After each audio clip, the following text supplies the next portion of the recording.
Recto llano, está bien, esto es como una continuación. Ustedes ya tuvieron un seminario de intestino grueso.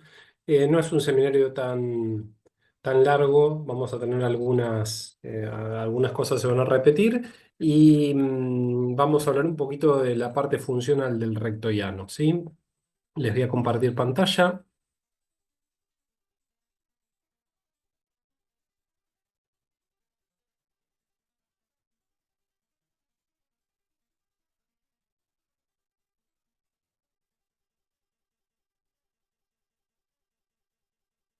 ¿Están viendo mi pantalla en este momento? Sí, profe. ¿Sí? Sí, profe.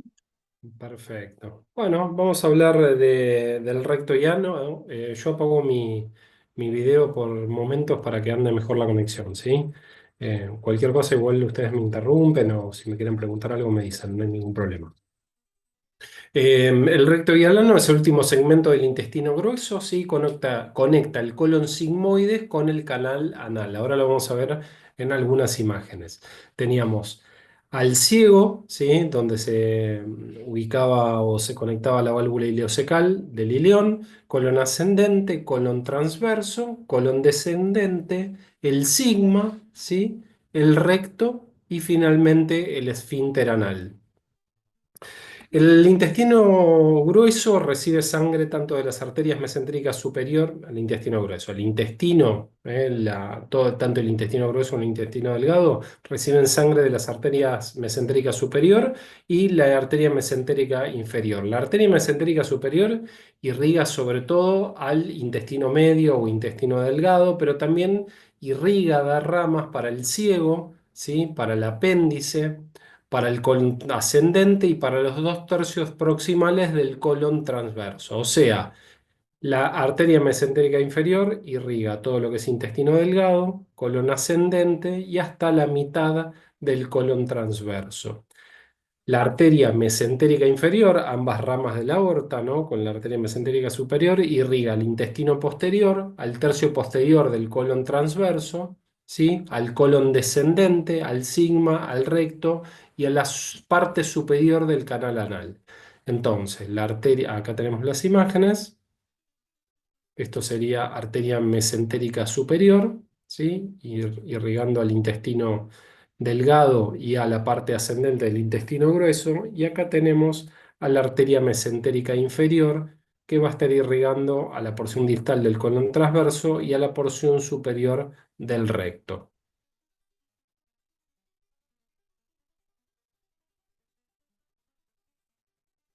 Me están pidiendo grabar la reunión. Yo prefiero que no la graben, ¿está bien? Porque nada, no me parece que sea un video como para estudiar o como para estar circulando, ¿está bien? Eh, esta misma clase, si no me equivoco, el PowerPoint está cargado en el campus. Si no me avisan y yo lo cargo, no tengo ningún problema. Este Power se los paso. Pero no tiene información especial que ustedes no puedan adquirir del libro. ¿Está bien? Continúo. Me tomé un mate, si sintieron ruido. La arteria mesentérica inferior, de la arteria mesentérica inferior surgen la arteria cólica izquierda, la sigmoidea y la rectal superior. Esta es la que le da irrigación a la porción superior del recto, ¿está bien? Y después tenemos a las arterias, perdón, las arterias rectales media e inferior que provienen de la arteria ilíaca interna. O sea, el recto no está solo irrigado por las arterias mesentérica inferior, sino que principalmente, o también, más que principalmente, está irrigada por ramas de la arteria ilíaca, las arterias ilíacas. Supongo que lo recuerdan, si no yo se los recuerdo, es una de las grandes divisiones que tiene la arteria aorta. Una vez que llega a la región pélvica, se divide en arteria ilíaca derecha e izquierda que van a ir a los miembros. Bueno, de una de estas arterias ilíacas, de la arteria ilíaca interna, salen las arterias, o son ramas las arterias rectales media e inferior. Esto con respecto a un repaso anatómico, ¿sí? un repaso anatómico con respecto a la irrigación.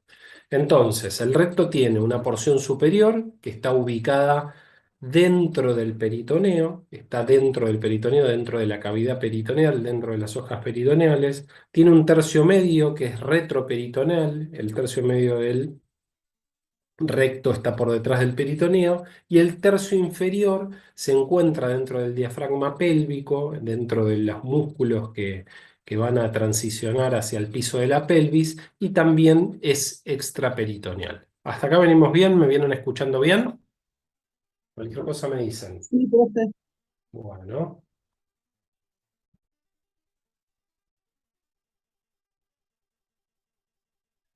Esto es una tablita descriptiva con algunas cosas que ya vamos a ver más adelante. Con respecto a la anatomía, el recto tiene dos flexuras, una sacra y una anorrectal.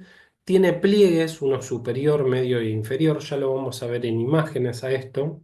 Dos flexuras, tres pliegues. Y tenemos a la ampolla rectal que actúa como reservorio.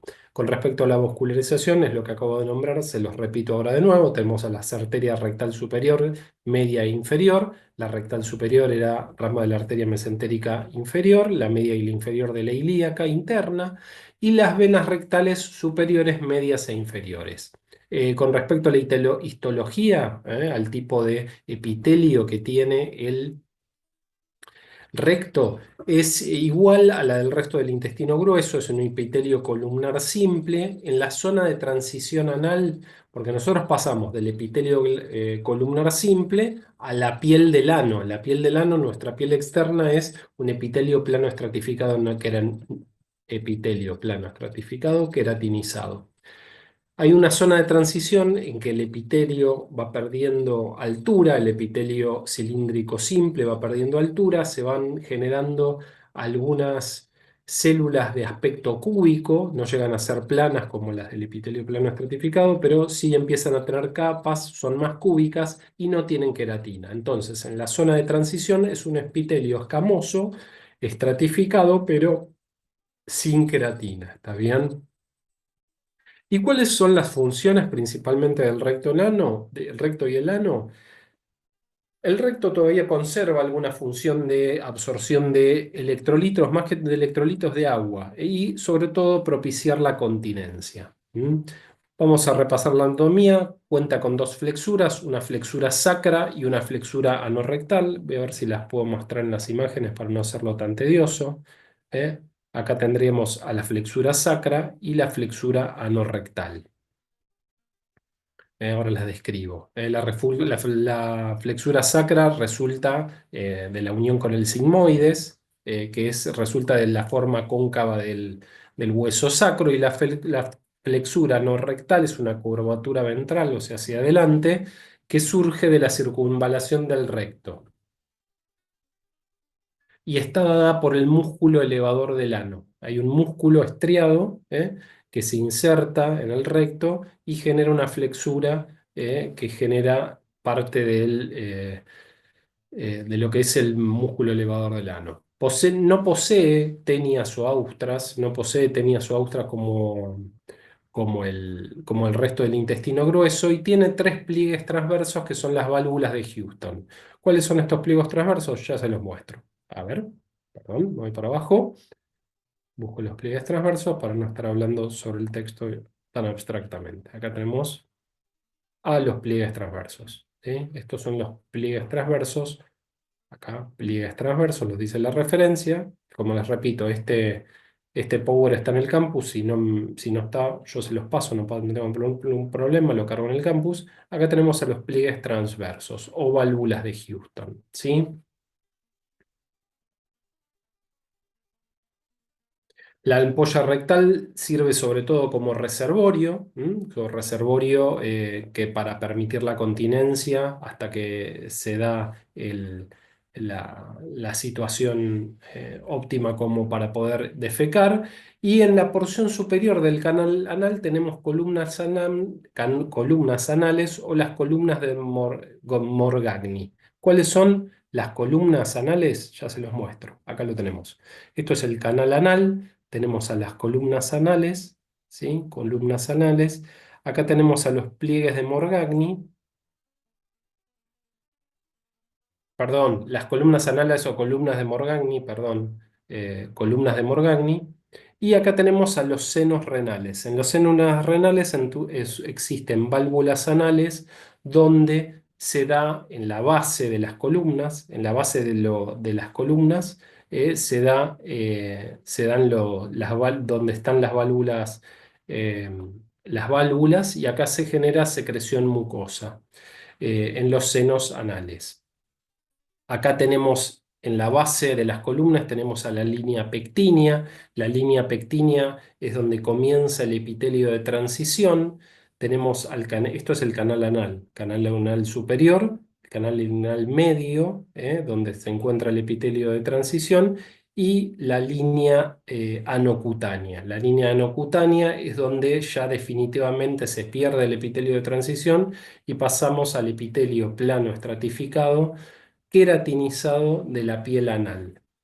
Fíjense que acá tenemos, además de la estructura de la pared del intestino, recuerden que en el intestino, ¿qué teníamos? Teníamos a la mucosa, a la muscular, a la mucosa, a la submucosa, a la muscular de la submucosa, submucosa, las capas musculares, la capa circular interna, la longitudinal externa y finalmente tenemos a la capa serosa, la capa serosa dada por la capa peritoneal. Acá en el canal anal tenemos al esfínter anal externo. El esfínter anal externo está dado por músculo estriado, músculo voluntario.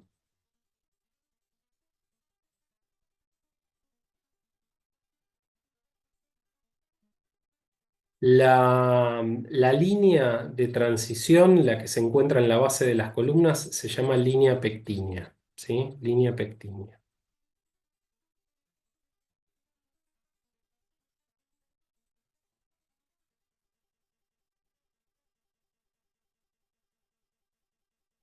Esto es una relación anatómica con respecto a una mujer, tienen distinta relación anatómica en el hombre y en la mujer. En la mujer está interpuesta en el varón tenemos la vejiga y la pared anal. En las mujeres está interpuesta, tenemos al útero y la pared posterior de la vagina. La cara anterior del recto está en relación con la cara anterior de la vagina. Esto para las diferencias anatómicas con respecto al sexo. Bueno, esperen que quiero buscar una referencia para poder mostrárselas.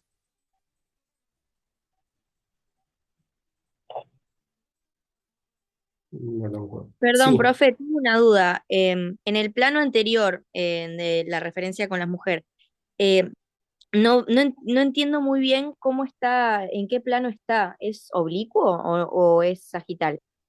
es un plano sagital esto, porque estaría cortado por el Mm. medio del cuerpo. ¿Está bien? Así, Ok. está cortado de esta manera. Ah, ¿Está bien? ok. Entonces, esta es una vista lateral. Esto sería el glúteo. Y acá tenemos la porción anterior, la vejiga, útero. Acá tenemos a la Mm, vagina, la pared anterior del recto y el recto. ¿Sí? ok. Gracias. La pa- Esto se pueden dar distintas patologías. Pueden existir, por ejemplo, fístulas esto es algo patológico, ¿no? Pero no es normal. Pero bueno, hay que conocer la anatomía porque en la mujer se pueden dar fístulas rectovaginales o en el varón y en la mujer también fístulas rectovesicales. ¿Está bien? Conexiones anormales de la vejiga y el recto.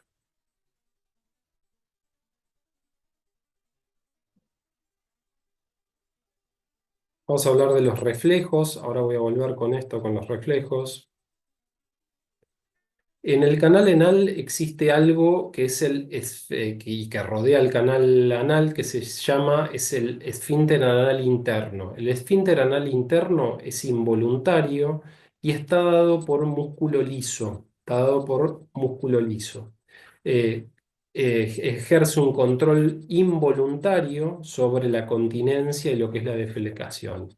Y tenemos al esfínter anal externo, que el esfínter anal externo sí es músculo estriado voluntario. El esfínter anal interno esfínter anal interno, es músculo liso, es músculo visceral involuntario. El esfínter anal externo, que nosotros podemos controlar voluntariamente a través de los nervios pudendos, nos permiten controlar la defecación voluntariamente.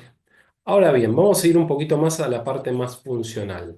Existen varios reflejos por los cuales se puede generar la distensión del recto y la sensación de defecar. Existe un reflejo que es el reflejo mientérico intrínseco. ¿Qué es el reflejo mientérico intrínseco? Si ustedes ya tuvieron la clase de colon y también de motilidad, porque están superpuestas estas clases, ¿no? Vieron que existía el complejo motor migrante, los movimientos en masa del intestino grueso. Los movimientos en masa del intestino grueso propulsan la materia fecal. Cuando la materia fecal pasa del sigma al recto, la distensión del recto, el aumento del diámetro del recto, desencadena el reflejo mientérico intrínseco. Este reflejo mientérico intrínseco está mediado por el plexo mientérico, el plexo de Auerbach. ¿Se recuerdan que había unas redes de neuronas que generaban la inervación intrínseca del intestino, que eran el plexo submucoso de Meissner y el plexo mientérico de Auerbach? Bueno. Son neuronas que se encuentran entre las capas musculares. La distensión del recto genera este reflejo que está mediado a través del plexo mientérico, y lo que genera esto es peristalsis del recto, genera movimientos rectales que son movimientos propulsivos y generan relajación del esfínter anal interno. Es un reflejo débil esto, no genera una motilidad muy fuerte ni una relajación muy pronunciada del esfínter anal interno, ¿está bien? Pero a su vez, este reflejo desencadena otros reflejos, ¿sí? El reflejo rectoanal inhibitorio, ¿sí?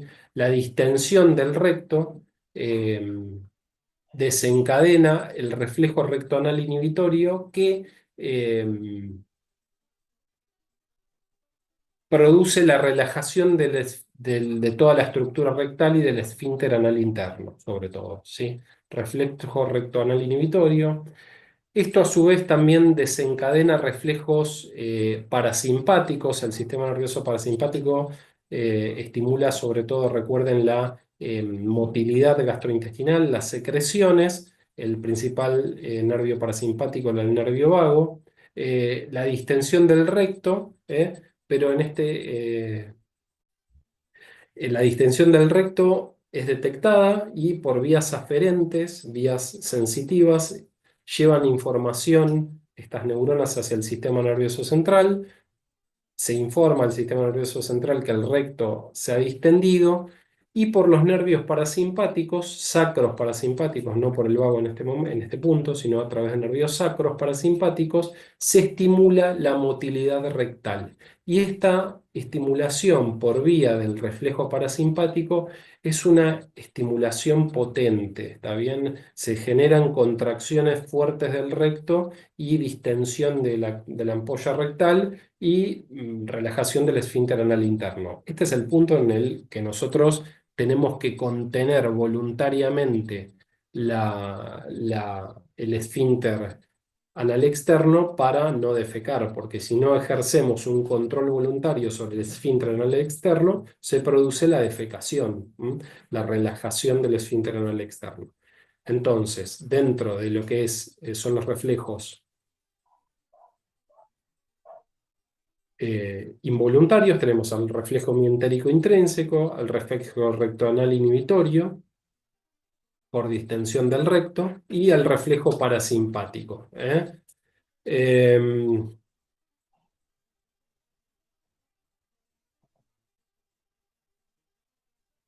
Finalmente, si la situación social lo permite, nosotros vamos a relajar voluntariamente el músculo anal externo, y se va a producir la defecación. Para producir la defecación se puede llevar a cabo o se lleva a cabo la maniobra de Valsalva, que básicamente es la oclusión de la vía aérea o el cierre, se puede dar el cierre de la epiglotis, ¿sí? Para que no salga aire.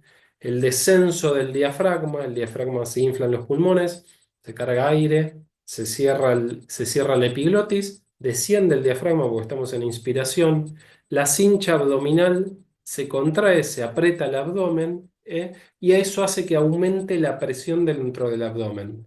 Al aumentar la presión del abdomen se facilita la defecación. A eso que yo les acabo de escribir, que es como cuando a un paciente se le dice hace fuerza como para hacer caca, bueno, lo que se le está diciendo es que haga una maniobra de Valsalva. La maniobra de Valsalva es eso, habitualmente se hace, la efectuamos todos para ir de cuerpo, y bueno, llevado junto con la relajación del esfínter anal externo, se genera la defecación.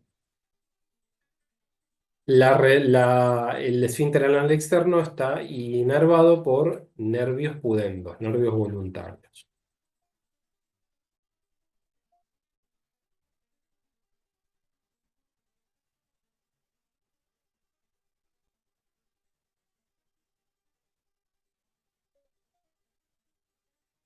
Acá les repito lo que ya les dije sobre la imagen. Tenemos en la parte superior del recto tenemos a las columnas anales.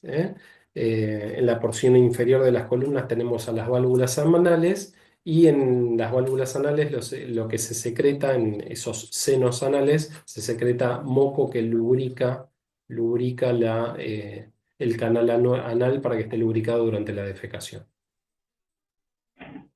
Esfínter interno y externo, relaciones anatómicas entre el hombre y la mujer, ya los he dicho.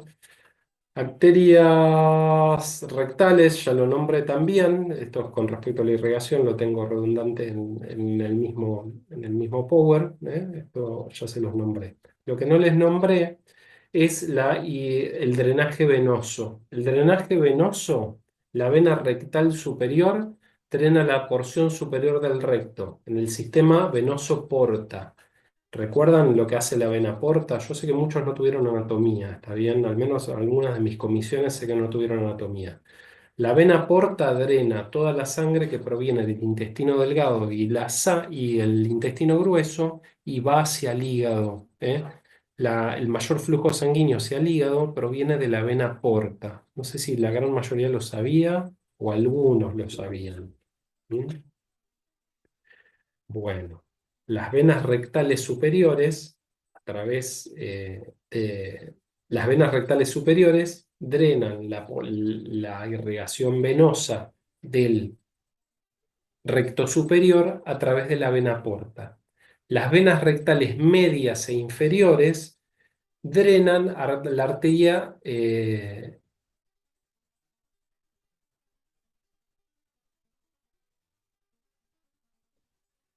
Está bien, estaba leyendo mal. Está bien, me había confundido. Las venas rectales inferiores, las venas rectales inferiores drenan hacia la vena ilíaca interna. Y es bastante lógico, porque ¿se acuerdan que yo les dije que el recto superior estaba irrigado por ramas de la arteria mesentérica superior, y el recto inferior y medio estaban irrigados por ramas de la arteria ilíaca interna? Bueno, las ramas de la arteria ilíaca interna, las porciones que son irrigadas por ramas de la arteria ilíaca interna, van hacia la vena cava inferior, o sea, la vena ilíaca interna. La vena ilíaca interna desemboca en la vena cava inferior, van hacia la circulación general. Y las que son irrigadas por la arteria mesentérica, la porción superior que es irrigada por la arteria mesentérica inferior, por rama de la arteria mesentérica inferior, drena hacia el sistema porta.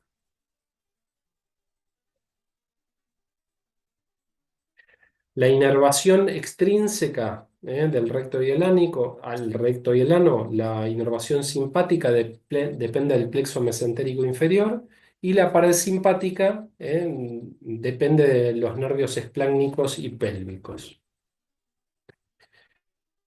Bueno.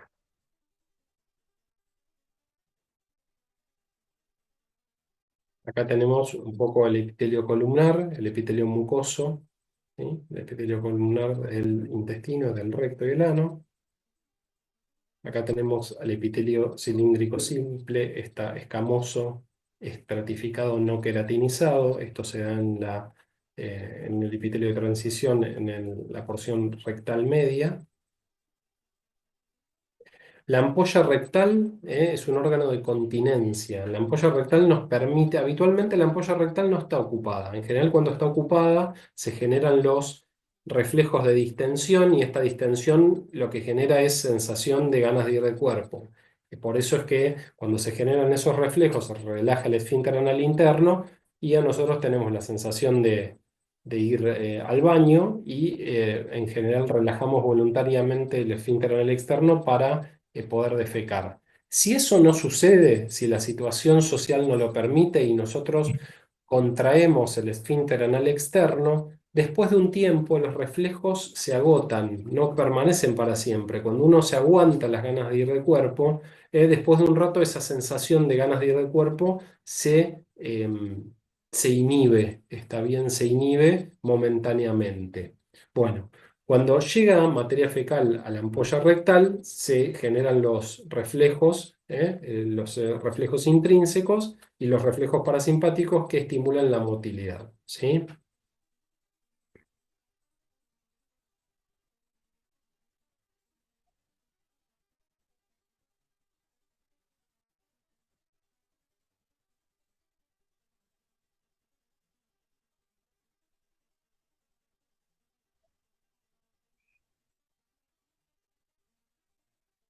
Bueno, ahí está.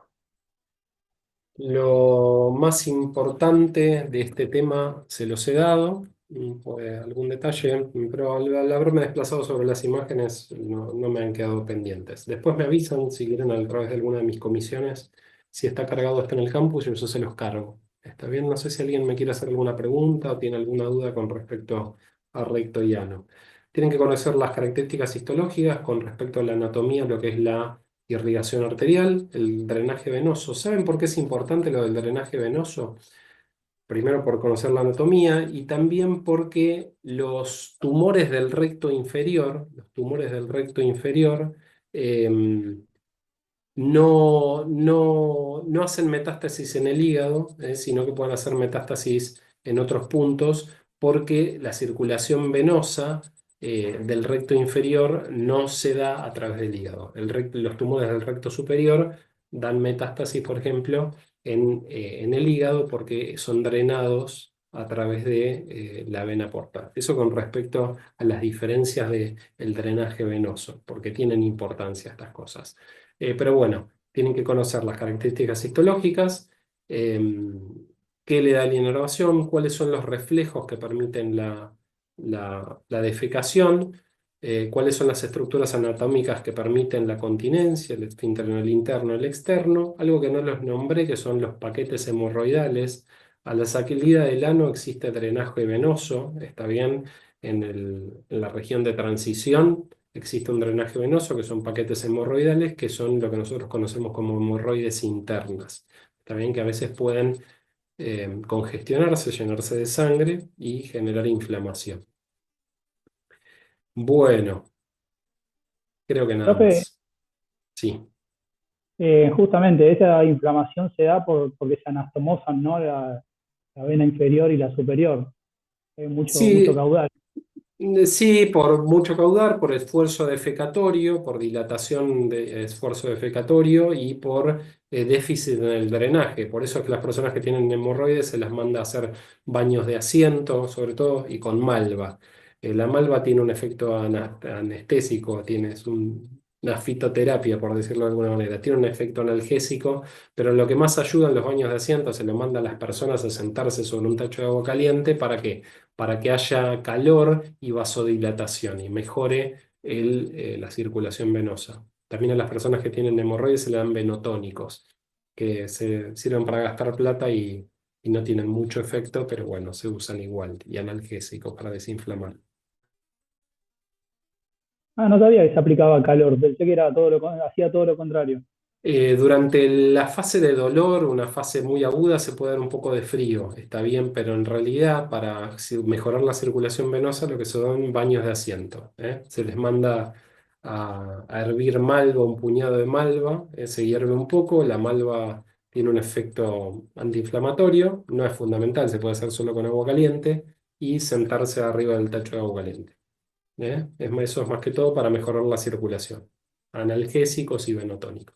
Y hacer de caca liviano, ¿no? Es decir, porque muchas veces lo que genera la inflamación de los paquetes hemorroidales es el esfuerzo defecatorio. Pero bueno, esto es más patológico, ya lo van a ir viendo ustedes. Ahora tienen que conocer lo normal. Bueno, ya nos queda poquito. No sé si alguien tiene alguna duda, quiere hacer algún comentario. Bueno, nos estamos No, viendo en muchas ese gracias. caso, ¿eh? Muchas gracias. Chau, hasta luego, que anden bien. Gracias, Hasta luego. profe. Chau, chau.